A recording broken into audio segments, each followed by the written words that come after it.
Hello, my name is Mohammed Ali. Let me take a quick minute to introduce myself. I'm a public health professional. I do consultants, research, and advocacy for refugees and immigrant community in Greater King County, in Greater Seattle.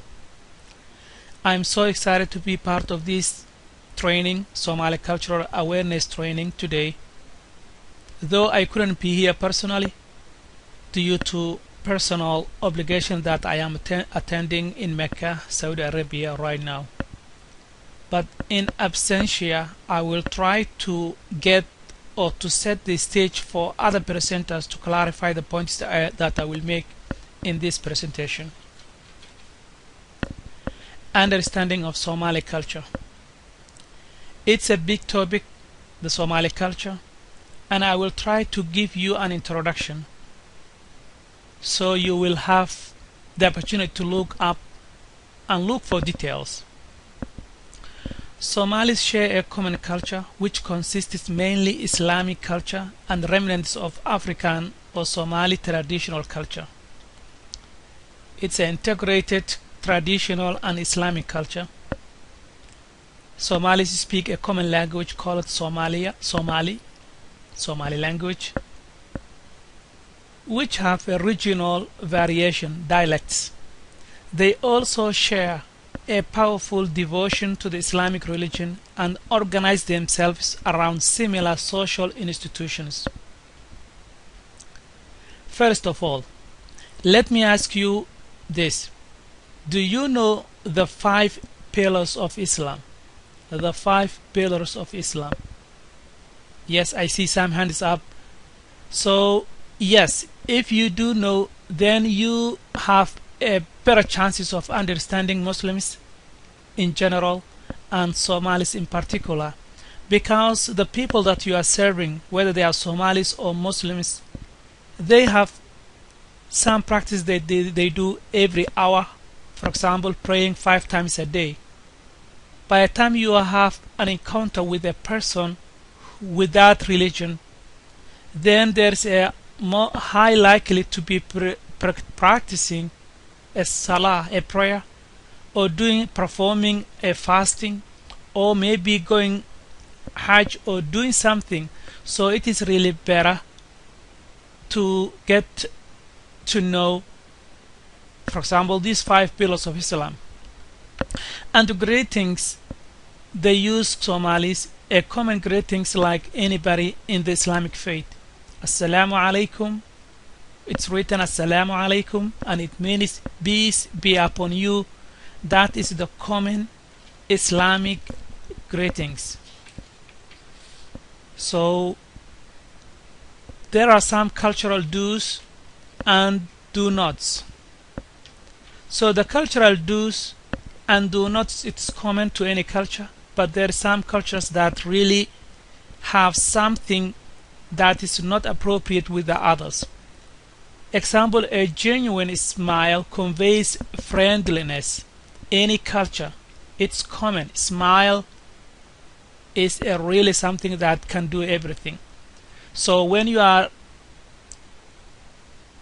interacting with a Somali person, really smile helps. So do that the way Americans do. Everything is common, so that really helps. But if they find you front face or someone who is pursuing something or investigation, or then you will not really see a well reception face from anybody, but in particularly Somalis. And a handshake is a universal sign of goodwill. A handshake is a universal sign of goodwill. Any cultures, they do it, but there is a variation with any culture. Somalis, they shake hands strongly, and or they add also they hug or kiss cheeks when greeters are on the same gender. So when you greet like that, and then you hug or kiss on your friend, whether he is someone that you missed him for a day or two, or whether you missed him for a while. But gender is very important. That's what's happening. For example, if you see this person This is, and that is Arafat or someone that you might be familiar kissing someone else. So that is common in that Islamic tradition. But unrelated women and men do not touch each other because of cultural preservation. Do nots in Somali culture. Handshake is tricky in Somali culture. Some people, you see them shaking hands with you today, and tomorrow they might not shake, or they might not willing because of their presence with others. They do it to please you, or they do it because they feel it that time. But do not extend your hand or initiate the process unless they or that person initiates the handshake process. That is do not. This is the president of Somalia currently, and this face is familiar, so Hillary Clinton. So this handshake took place in Addis Ababa sometime back last year or maybe earlier this year. So this handshake, because of this person's position, he handshakes. But sometimes, yeah, you see a lot of people who are not willing to handshake. And so do not start unless you see that person is willing to do the same. The moderate people do handshake, but it depends the person that you are dealing with, and that's a good discussion, and Mohammed Sheikh Hassan can really elaborate on this. Gestures. Do not use gestures unless you know what it means to Somalis. There are some gestures that really make sense to your culture or to your personality and how you are brought up, but it doesn't really make literally the same meanings as it does to you. For example, the use an index finger to indicate please come here, which a lot of people do, it means a bad thing to Somalis. Because if you do that to a Somali, it means like that you are talking to a dog, to beacon a dog in Somali culture, and it's very, very offensive calling a person like that. That is the culture that we were brought up. And also eye contact. Lack of eye contact does not mean that a person is not paying attention.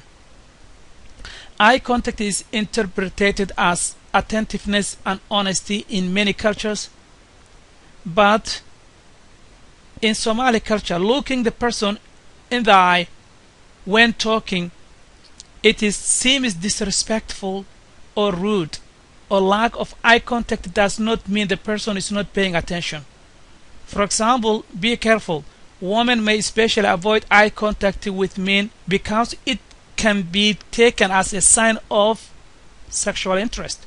So normally she looks down, she has, that kind of thing exists in the culture. Another point that I really want to make it across, which is take your shoes off.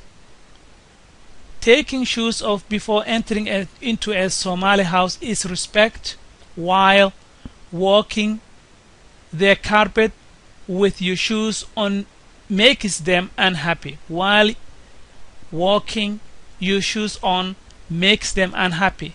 You might walk carpet used for prayer or the prayer rags. So if you are a service person, for example, I see all these kind of cultural conflict when a maintenance guy from the apartment complex comes to a Somali house, then he wants to do the work. But the first confrontation is remove your shoes, and the person is, why? I'm going to do this plumbing and to take care of this work. I have this work order. I see a lot.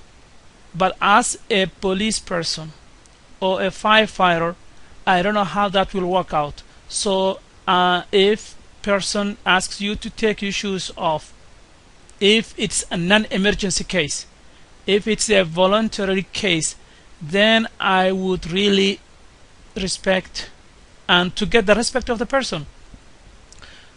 What about this? Another scenario, dogs contact and sneezing and the saliva of the dogs. If you are a policeman, for example, You are a policeman using this police dog. Maybe you are after something. Or if you are a blind person using his guide dogs and sharing a person with the Somali culture in a bus. This is another thing that really needs to be looked at. People use dogs back home, they used to use it, but here is the saliva or the dog's contact. People run away. You might be running after a crime or doing something, but the person might fear the dog that you have, because if it licks or smells untouched or comes into contact with the person's body or clothes, the person is scared to death from running the dog's saliva. So you have to pay attention. They are not running from you as a police person, but they are running from the dog that you came with. So that is a cultural thing. It's impolite to point the sole of one's foot or shoes at another person in Somali culture. A thumb under the chin indicates fullness. So when someone says that how things are, he might say this, touching his chin indicates the thumb under his chin. It's full, full, full. We have plenty of this. Or swift twist of the open hand means nothing. Nothing, like waving.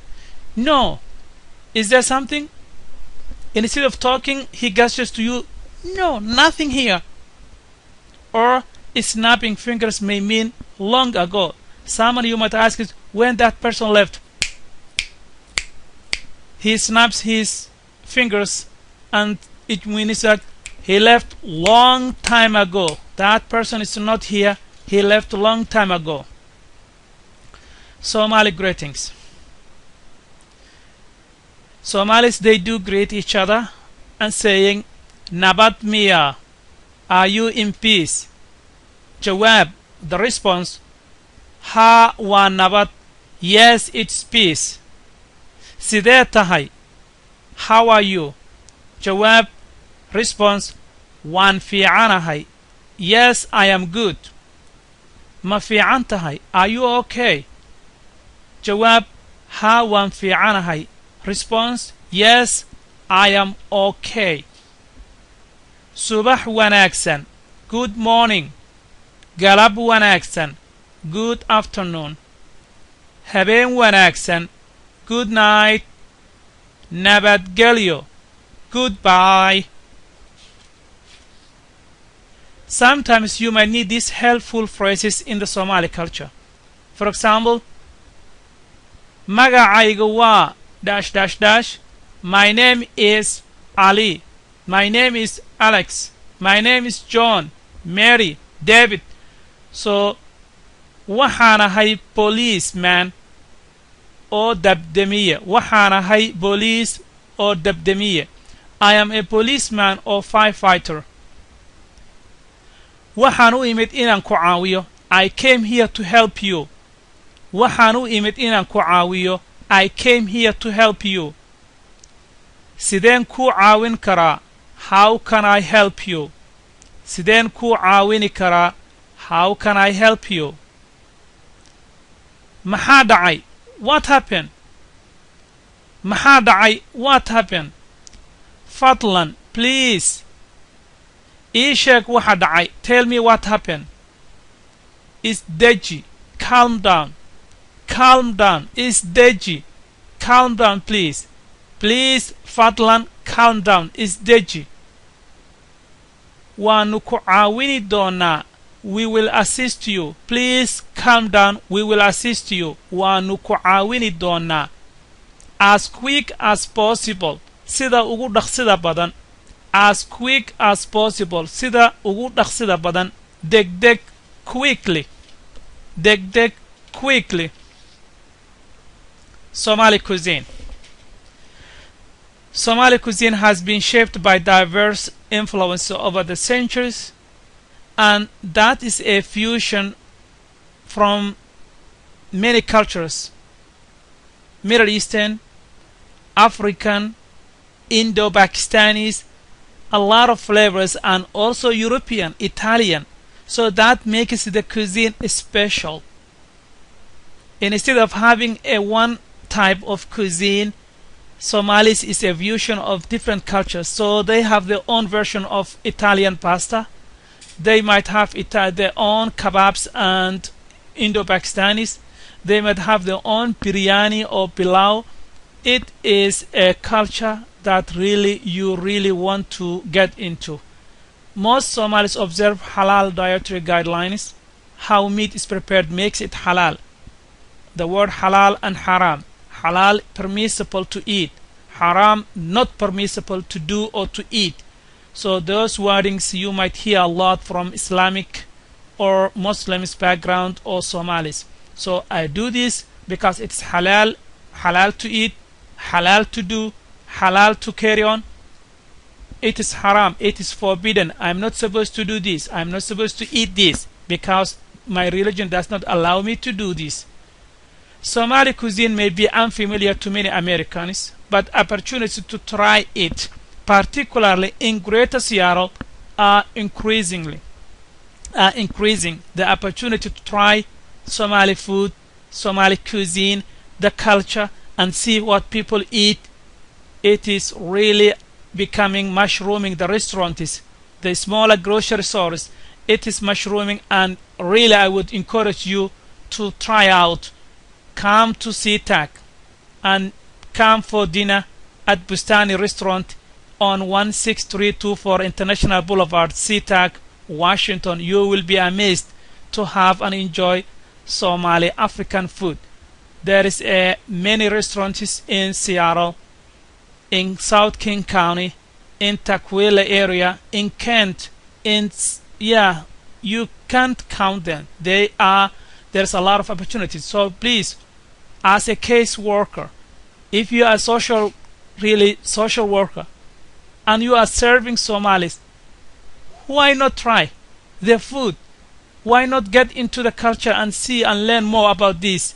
So that really I would encourage you if you really are interested in. Popular dishes are goat meat, pasta, anjera, pun and ambulo. I would really love this brother Muhammad Shah Hassan to talk about this. It's a traditional way of bun, coffee, and ambula, which is maize with beans. Sambusa, you should try this. A samosa made of fish or beef or vegetable. Yes, please do that. Ambula. Thank you very much. Images were taken from google.com images to google.com, and some ideas were borrowed from the internet, and I would really enjoy you.